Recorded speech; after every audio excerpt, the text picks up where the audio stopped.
Hey, welcome to the Couch GM. Today we're talking with Taylor Dollard, one of the top young pitching prospects in the Seattle Mariners organization. So, first off, Taylor, thank you for your time today. Absolutely, man. It's a pleasure to be on here. Awesome. So, I have to start off with a pretty hard hitting question here. How do you maintain that 80 grade flow that you got there? And can we get a quick 180? Yeah, we can get a quick little I love little it. twirl on it. Awesome. No, it's a lot of maintenance on it, honestly. But no, it's something that like I started in college and like I've kind of kept it ever since. I like it's a little different and it lets my mom see me whenever I'm on the field for sure. That's awesome. Helps you stand out a little bit. Exactly. So, how are things going down in Arizona? Everything's good, man. It's been really fun so far. I mean, it's always an exciting time getting ready for season. I think we're picking up a lot of steam here as season's obviously 2 weeks away, I think. But yeah, everything's going well. Everything feels good. And I think we're ready to roll. Absolutely. So I saw your first game last week, and four out of the five guys that you faced were lefties. And I noticed that you really got that backdoor slider working pretty well. Is that something that you've been working on, or have you had that all along? It's been something we just kind of been fine tuning. It's just been like adding another dimension to the slider that obviously I throw a lot. But no, it was a little bit of a welcome to it facing four lefties right away like that.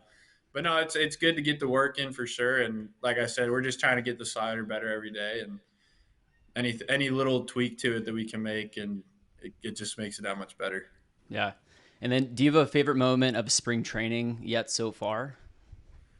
Uh, no, not really. I mean, it's just been kind of cool to be in big league camp this year and be around all the guys that are obviously very good at what they do, and kind of pick their brains a little bit and kind of see the way that they go about their business and kind of just be in that type of atmosphere.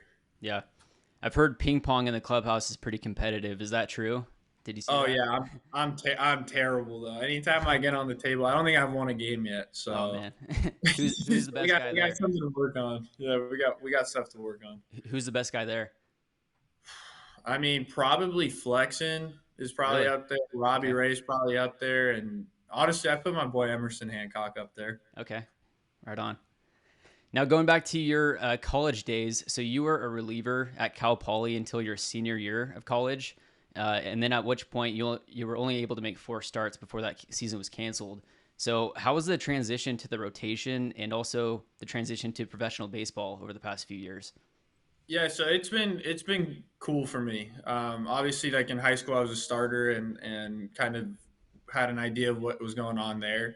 But my first 2 years in college, it was a little bit different being out of the bullpen. I felt like it was really good for me though because I was able to pitch in a lot of high leverage situations. I was able to throw multiple times on a weekend and kind of learn how to pitch from that standpoint. And then my junior year, when I finally got into the rotation, it kind of felt like I was just going back to what I've done my whole life, and I thought especially in college, I thought we did a really good job of getting my routine down and kind of figuring out, okay, this is what I need to do to be ready to start. And then obviously COVID happened and it kind of shut us down. It was a little bit of a disappointment for me because I was really excited for that year. I thought we were going to be really good. And I also was excited to finally get a full year starting under my belt. Yeah. Um, but obviously, um, things didn't pan out that way. And then going into pro ball, I kind of had an idea of what my routine wanted to be, and I think it's just taken time to just fine tune it every single day and kind of figure out, okay, I need this, I need that. But no, it's been fun. I enjoy starting a lot more. Yeah. Good to hear. And so, yeah, last year in Double A, you threw a career high 144 innings, 16-2 record, a sub one WHIP, a 2.25 ERA. So, what do you attribute the success to last year, and then how do you feel heading into this year? I attribute a lot of the success to a lot of the mental work that I put in. I felt that the one thing that was kind of holding me back, especially in my first year, was kind of my mindset and how to handle every situation and kind of just that maturity aspect to the game. And I spent a lot of time in the off season. What was that in 21? Kind of putting time and effort into being able to handle myself in a more professional way. Kind of learn that baseball's not perfect every time you go out, and Yeah. I think understanding how to like control myself in situations when stuff's not going my way, or like when situations come up that, hey, you need to start today and you have an extra day of rest, or you have a less day of rest, whatever it is. Just kind of being more mature about all that stuff. And like I said, being able to control my breathing, control my emotions, and just kind of that maturation process is what I attribute a lot of success to. Does the organization have? There's like personal trainers. Are there mental health trainers, that type of thing, to help with that? Staying level headed on the field. Yeah, there's a handful. I don't even know how many it is now. I'd say probably four or five now. Oh, okay. Um, but I work pretty closely with Adam Bernero, and I attribute a lot of like my maturation in that aspect of the mental game to him.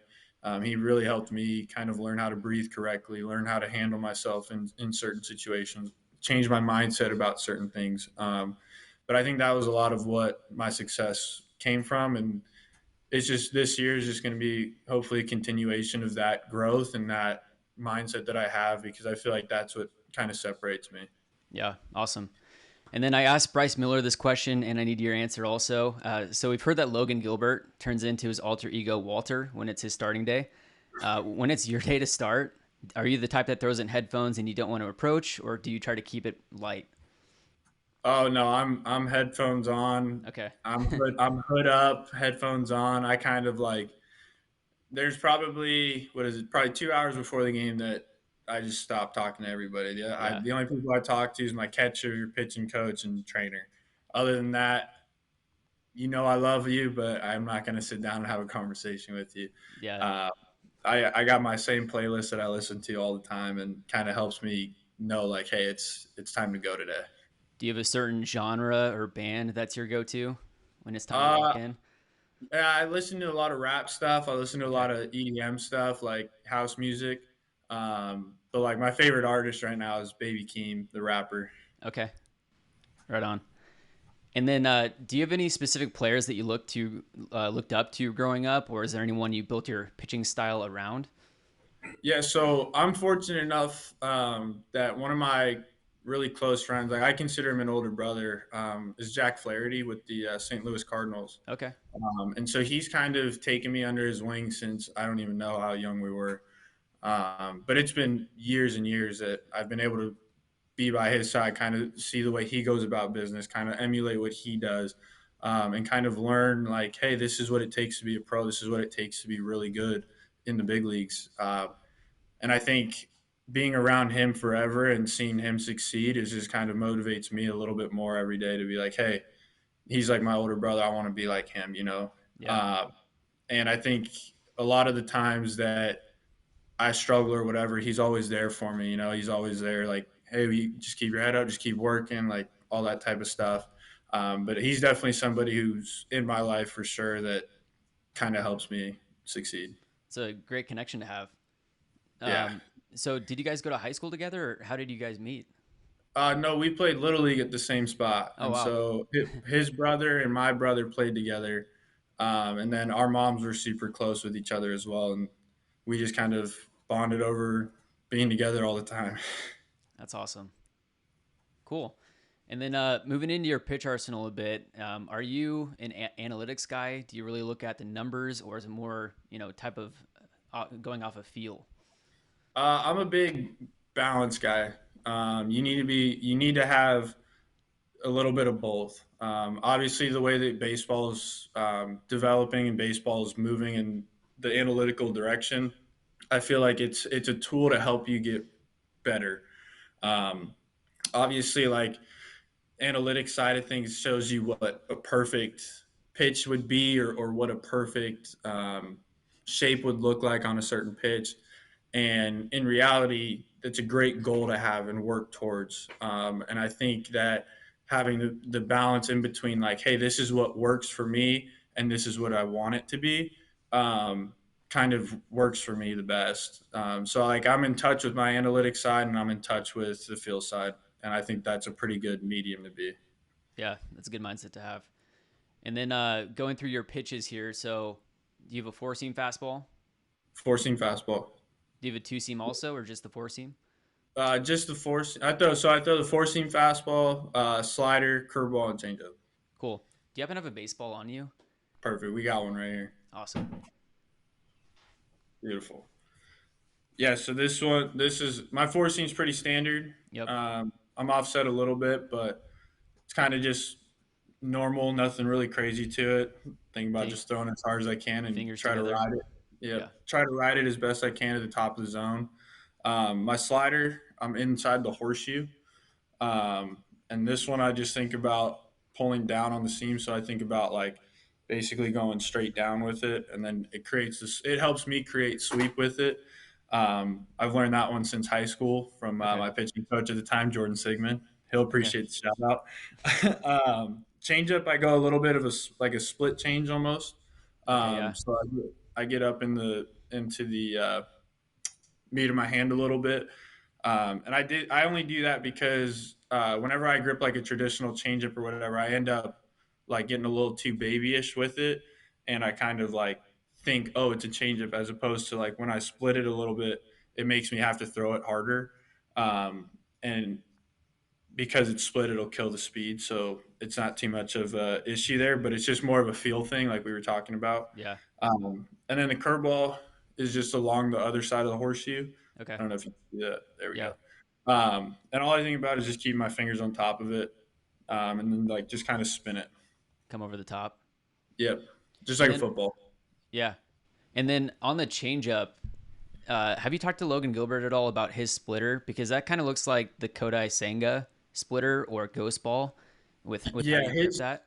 his splitter's crazy, man. I was watching him throw it the other day, and that thing is going to be that's going to be a problem for a lot of hitters. Yeah. But no, his grip's a little bit different, but it's a similar action that we both get on it. Um, but yeah, it's going to be a problem.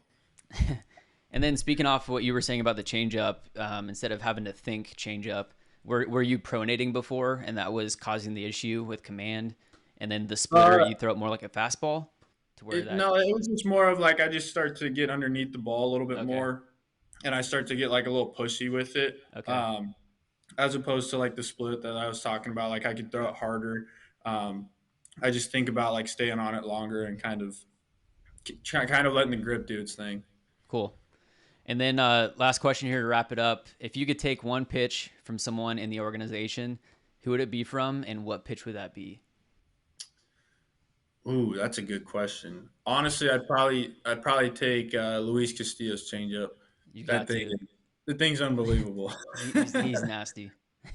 Yeah, his it's seeing it in person is completely different than seeing it on TV, man. It's special. Yeah, man, that's awesome to be around such a cool and powerful group of guys like that, the starting pitchers.